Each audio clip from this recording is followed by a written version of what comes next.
Tuhan adalah Bapakku. Ku berdoa surga terbuka, mujizatnya nyata, kuasanya tak pernah berubah, kasihnya selalu sempurna. Tuhan adalah Bapakku. Ku berseru, Tuhan dengarku. Dialah penolongku, Dialah penyelamatku. Ku berserah dan percaya. Aku ditolong Tuhan, aku dipulihkannya. Tak ada yang tak mungkin bagi Dia. Aku ditolong Tuhan, aku disembuhkannya. Tiada yang mustahil bagi Dia.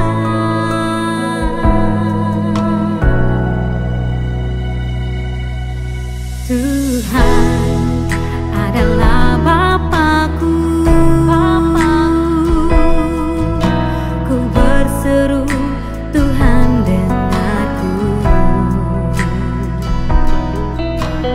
Dialah penolongku, Dialah penyelamatku. Ku berserah dan percaya. Aku ditolong Tuhan, aku dipulihkannya. Tak ada yang tak mungkin bagi Dia. Aku ditolong Tuhan, aku disembuhkannya. Tiada yang mustahil bagi Dia. Saat aku berdoa dalam nama Yesus, kuasanya bekerja dalam nama Yesus. Aku disembuhkan, aku diberkati, aku terima mujizat dalam nama Yesus.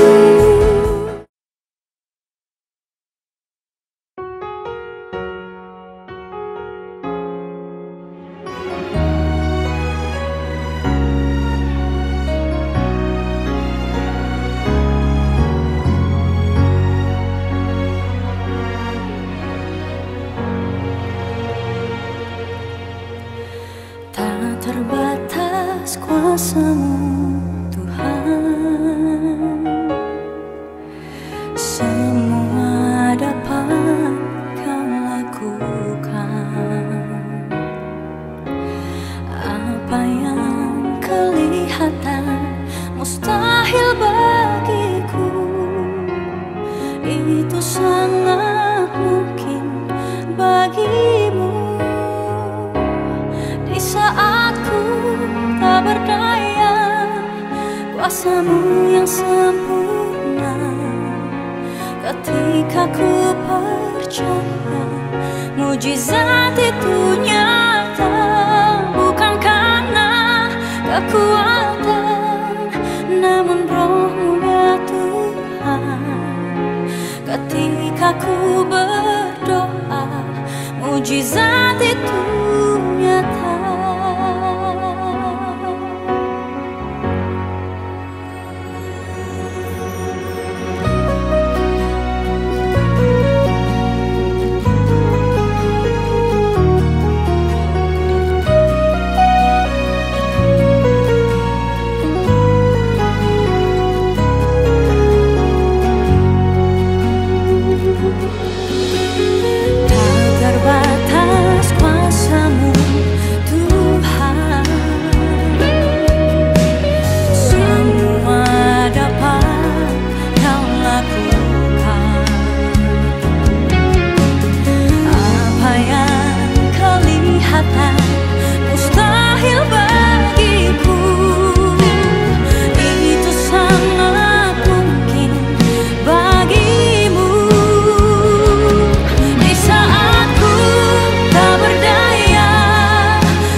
Calon jemaat yang dikasihi Tuhan, senang sekali saya Pendeta Rubin Adi Abraham bisa melayani Anda pada hari ini. Hari ini saya akan menyampaikan firman dengan judul Iman yang Hidup.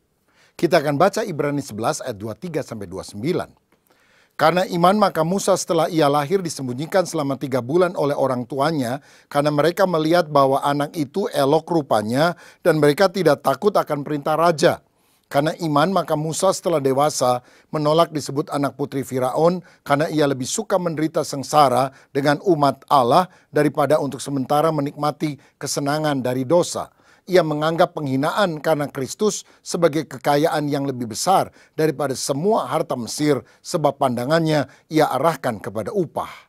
Karena iman maka ia telah meninggalkan Mesir dengan tidak takut akan murka raja. Ia bertahan sama seperti ia melihat apa yang tidak kelihatan. Karena iman maka ia mengadakan Paskah dan pemercikan darah supaya pembinasa anak-anak sulung jangan menyentuh mereka. Karena iman maka mereka telah melintasi Laut Merah sama seperti melintasi tanah kering. Sedangkan orang-orang Mesir tenggelam ketika mereka mencobanya juga. Amin. Saudara sekalian, Musa adalah tokoh utama yang dihormati oleh orang Yahudi. Dia adalah pemimpin yang melepaskan Israel dari tanah perbudakan Mesir dan membawanya menuju tanah perjanjian Kanaan. Musa adalah orang yang pernah berjumpa dengan Tuhan, berbicara muka dengan muka di Sinai dan menerima 10 hukum Allah dan petunjuk Tuhan yang lain. Kehidupan Musa adalah kehidupan yang ditandai dengan iman. Karenanya di dalam Ibrani 11 dia juga masuk di dalam tokoh iman yang dicatat dalam Alkitab. Nah, di dalam perikop yang kita baca ini ada 5 hal yang kita bisa lihat tentang iman yang hidup, yang tentu kita juga harus miliki dalam kehidupan. Yang pertama kita melihat di sini ada warisan iman, yaitu iman dari orang tua Musa. Di ayat 23 dikatakan orang tua Musa tanpa takut kepada raja menyembunyikan Musa 3 bulan lamanya. Saudara, pada waktu itu Firaun memberikan peraturan supaya anak-anak laki-laki Israel harus dibunuh karena dia tidak ingin jumlah populasi orang Israel lebih banyak dari orang Mesir. Tetapi orang tua Musa menyembunyikan ketika dia membuat peti kecil dan menghanyutkan di sungai Nil setelah berusia 3 bulan. Dan mereka juga percaya bahwa Tuhan bisa melindungi bayi ini dari mara bahaya. Orang tua Musa ini menjadi teladan bagi anaknya karena dia mewariskan nilai-nilai iman sehingga anaknya pun menjadi anak iman. Pada masa kini Tuhan ingin agar kita menjadi orang tua yang percaya kepada Yesus, yang hidup menurut teladan firman, mencerminkan sikap hidup orang Kristen yang benar, punya kerohanian yang saleh, sehingga yang muncul adalah generasi ilahi, anak-anak yang takut akan Tuhan. 2 Timotius 1 ayat yang kelima, di sana Paulus pernah berbicara tentang anak rohaninya, Timotius. Dia bilang, sebab aku teringat akan imanmu yang tulus ikhlas, yaitu iman yang pertama-tama hidup di dalam nenekmu Lois dan di dalam ibumu Yunike, dan yang aku yakin hidup juga di dalam dirimu. Saudara, kalau orang tua beriman dan dia memberikan teladan yang baik, maka anak-anaknya pun akan mengenal Tuhan. Saya pernah membaca kisah tentang seorang ateis bernama Max Jukes yang menikah dengan seorang wanita yang juga tidak takut akan Tuhan, namanya Ida Teig.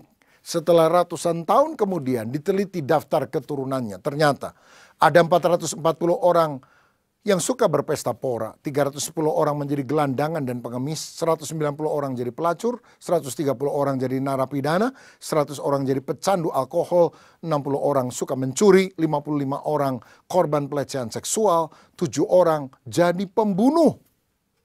Tetapi sejaman dengan dia, hidup juga seorang hamba Tuhan yang hidup saleh, namanya Jonathan Edward. Dia menikah dengan seorang wanita yang bernama Sarah. Dan setelah ratusan tahun diteliti daftar keturunannya, ada 440 orang jadi pendeta, misionaris, teolog. 310 orang jadi pengacara, 60 orang jadi dokter, 60 orang jadi penulis buku yang terkenal. 30 orang jadi hakim, 14 orang rektor universitas. 3 orang menjadi anggota Kongres Amerika Serikat. dan bahkan satu orang menjadi wakil presiden Amerika Serikat. Orang yang hidup benar, dia akan mewariskan nilai-nilai rohani sehingga anak-anaknya juga menjadi anak-anak iman. Mari kita memiliki warisan iman yang kekal. Yang kedua, saudara, kita lihat dalam perikop ini ada pengorbanan iman. Karena ayat 24-25 dikatakan bahwa Musa setelah dewasa menolak disebut anak putri Firaun. Karena dia lebih rela memilih sengsara bersama dengan umat Allah. Dia lebih baik sengsara sebagai umat Tuhan daripada menikmati kenikmatan dosa bersama dengan orang-orang Mesir. Saya pernah mendengar cerita, putri Firaun itu namanya Bitia atau Termoutis. Tidak punya anak. Dan ketika dia sedang mandi di sungai Nil, dia lihat ada keranjang yang terapung. Waktu dia buka ada anak bayi. Dan kemudian dia terpesona karena keelokan Musa dan terharu mendengar tangisannya. Maka dia membawa kepada Firaun, dan atas permohonan Termoutis ini raja berjanji akan menjadikan Musa ahli waris. Dan satu kali ketika dia sedang bersenda gurau, dia pasangkan mahkotanya di kepala Musa kecil ini. Tapi Musa kecil ini menepis mahkota tersebut, melempar dan tidak mau dikenakan mahkota. Dan ini adalah gambaran bahwa dia merelakan kehormatan duniawi, tidak dia miliki demi kepentingan umat Allah. Nah saudara, dia melihat ganjaran duniawi itu remeh dibandingkan dengan pahala dari Allah. Karena itu dia menyangkali diri untuk kenikmatan duniawi dan hidup berkenan kepada Tuhan. Sikap semacam ini, pengorbanan iman yang kita harus miliki dalam kehidupan. Seperti Sadra, Mesa, Abednego yang tidak mau menyembah patung yang didirikan Nebukadnezar. Walaupun hukumannya adalah dilempar dalam dapur api. Tapi orang-orang yang setia kepada Tuhan, tidak mau kompromi, tidak mau menyangkal Kristus, dia akan mengalami mujizat. Api tidak menghanguskan, bahkan mereka keluar lebih daripada orang-orang yang menang. Jangan kita seperti Esau yang menjual hak kesulungan hanya karena tidak tahan nafsu makan semangkuk kacang merah. Tapi mari kita mengorbankan hidup kita karena kita punya iman kepada Kristus, setia dalam segala perkara. Yang ketiga, saudara, kita juga perlu belajar di sini tentang kebijaksanaan iman. Di ayat 27 dikatakan Musa meninggalkan Mesir dan kemudian dia pergi ke padang gurun Midian. Nah, Keluaran 2 ayat 14 mengatakan bahwa perginya Musa ini karena takut. Dan tentu alasan itu adalah alasan yang dilihat secara manusiawi. Kenapa Musa pergi? Karena takut. Takut dibunuh oleh Raja Firaun. Tetapi Ibrani pasal 11 yang melukiskan daftar tokoh-tokoh iman di ayat 27 tadi justru mengatakan sebaliknya. Musa pergi meninggalkan Mesir karena tidak takut akan murka raja. Rupanya begini saudara, walaupun secara umum, secara manusia tampaknya kepergian itu karena ketakutan. Sebetulnya dia tidak takut saudara. Tetapi dia melarikan diri karena itu adalah tindakan dari keberanian. Dan juga merupakan tindakan daripada kebijaksanaan yang dia miliki. Artinya, kalau saudara beriman, iman itu tidak membabi buta. Iman itu tidak tanpa pertimbangan. Seneca, seorang filsuf Yunani berkata, orang bijak tidak akan pernah membangkitkan marah penguasa. Sebaliknya ia justru akan menyingkir. Sama seperti pelaut yang dengan sengaja tidak akan mencari bahaya. Apakah ada pelaut yang ketika badai tofan datang, oh dengan iman saya akan memajukan perahu saya. Ya tenggelam saudara. Orang yang beriman itu juga menggunakan akal budinya. Musa sudah siap untuk berjuang. Dia rela mati bahkan bagi bangsa Israel. Tapi apakah Israel sudah siap? Dan dia lihat belum siap. Karena justru Israel ada yang bilang, Musa, kamu itu siapa? Kamu mau bela bangsa kita? Karena Israel belum siap, dia lari ke padang gurun Midian. Menantikan waktu Tuhan menyiapkan bangsa Israel. Dan 40 tahun kemudian, ketika Israel siap, Musa juga lebih siap. Dia turun kembali untuk menolong orang-orang Israel. Dan Musa membawa orang Israel keluar dari Mesir.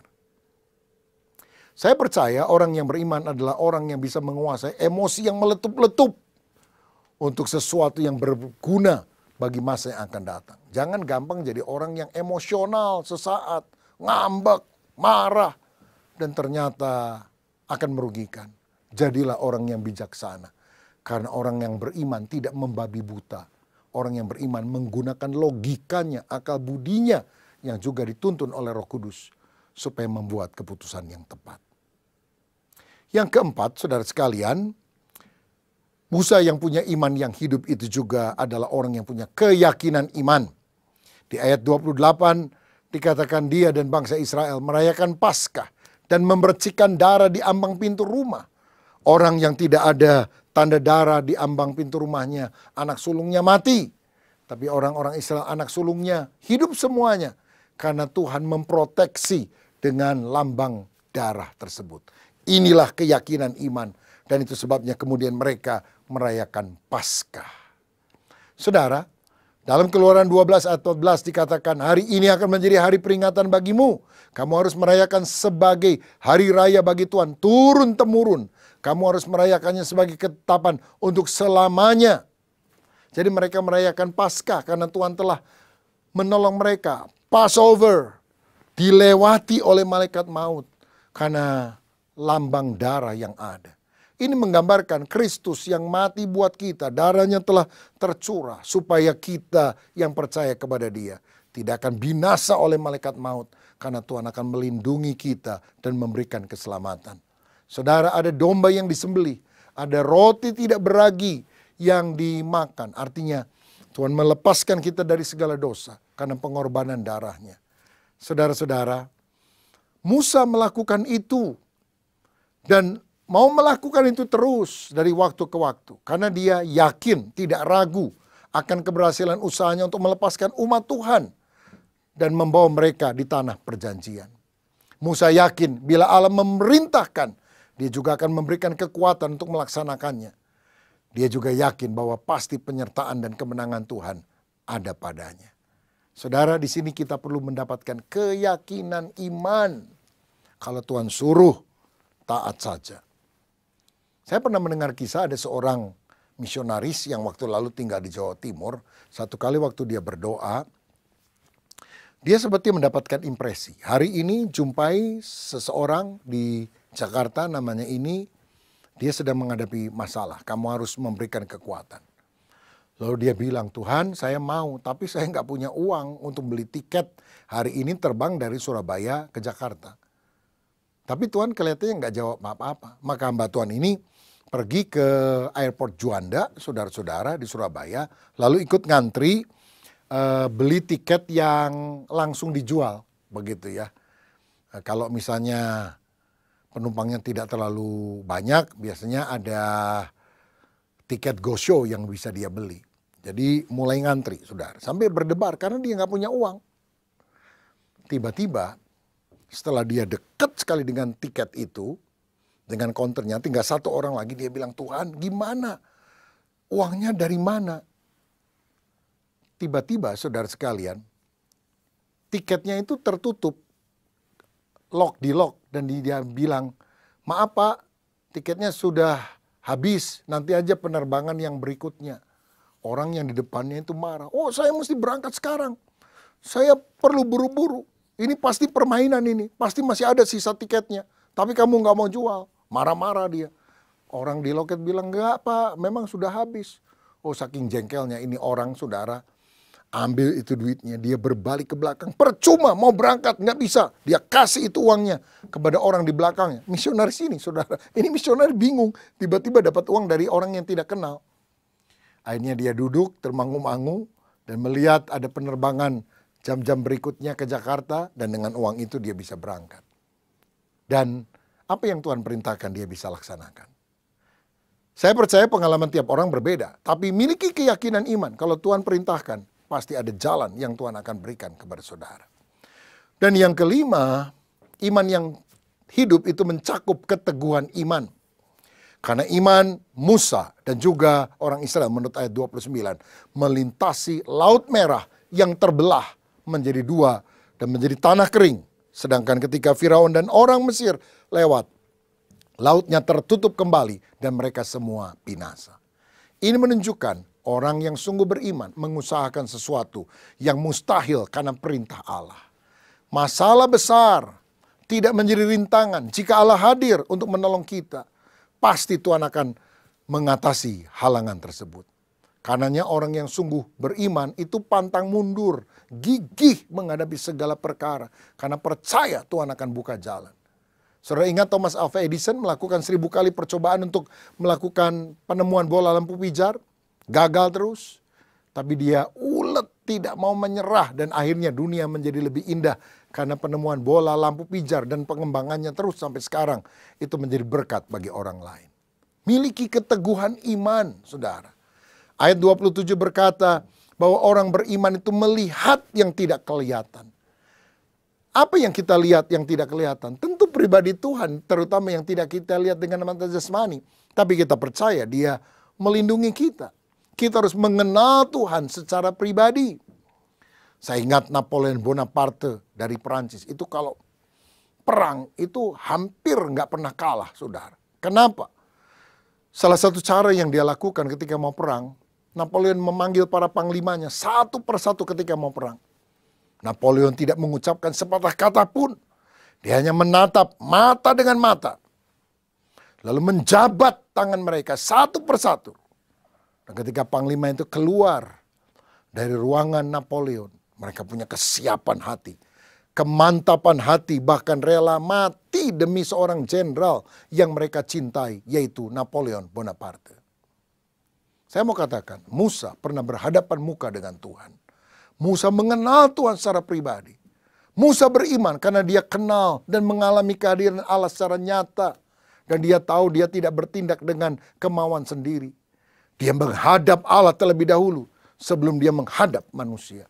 Dan karena itulah dia memiliki keteguhan iman. Saudara, apapun masalahmu, Alkitab berkata orang benar akan hidup oleh iman. Inilah kemenangan yang mengalahkan dunia. Iman kita. Masalah boleh datang. Tapi kalau saudara punya iman, bagi Tuhan tidak ada yang mustahil. Segala sesuatu mungkin bagi Dia. Apakah mungkin penyakitmu disembuhkan? Mungkin. Apakah mungkin kau punya pekerjaan yang baik? Mungkin. Apakah mungkin kau diberi anugerah anak oleh Tuhan? Mungkin. Apakah mungkin keluargamu dipulihkan? Mungkin. Bagi Tuhan tidak ada yang mustahil. Yang penting kita punya iman yang sungguh kepada Tuhan.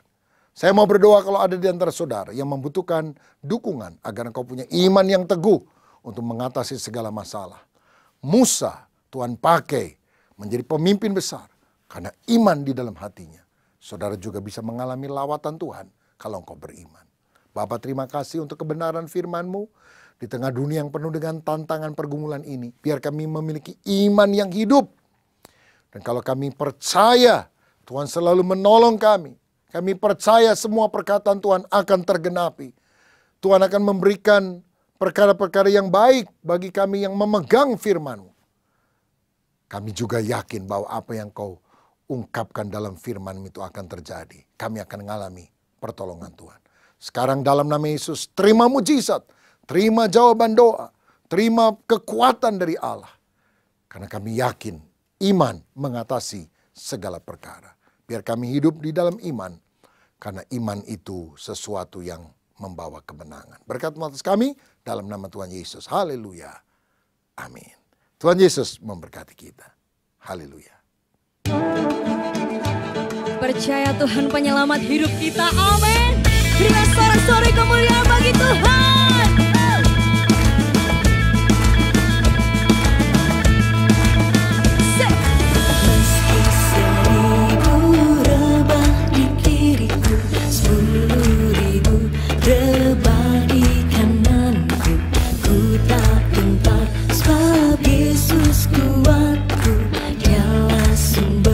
Kekuatan hidupku, oh, Yesus sumber kuatku, Yesus sumber damaiku, Yesus Tuhan Rajaku. Kebenaranku, keselamatanku, kekuatanku, kesetiaan.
sekarang. Terima kasih karunia dan damai sejahtera Tuhan Yesus Kristus, dan kasih Allah Bapa kita, serta persekutuan Roh Kudus menyertai setiap kita sekarang, seterusnya, dan selamanya. Amin.